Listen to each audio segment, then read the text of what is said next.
আকাশে সবেমাত্র ভোরের আলো ফুটতে শুরু করেছে। নিম্নচাপের জন্য তখনও ঝড় থামেনি, বৃষ্টিও হচ্ছে সঙ্গে সঙ্গে।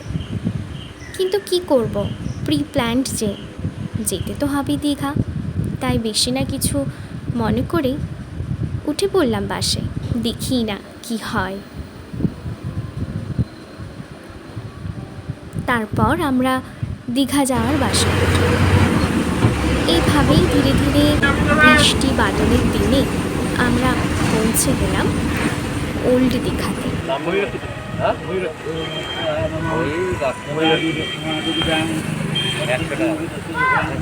এক একজনের 100 টাকা। কিন্তু আমরা তো যাব নিউ দীঘা, কিন্তু ভাড়া বেশি বলায় আমরা ওখানকার অটোর জন্য অপেক্ষা করছি। অবশেষে নিউ দীঘাতে এলাম। আর সমুদ্রে নামা হবে।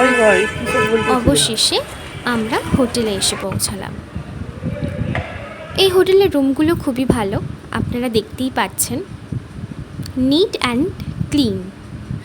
বারান্দা থেকে হয়তো সমুদ্র দেখা যায় না, আর এইদিকে ঝড় তো হয়েই যাচ্ছে, কিন্তু আমরা সমুদ্রে তবুও স্নান করতে গিয়েছি।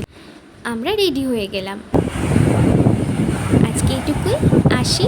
ভালো থাকবেন সবাই, নমস্কার।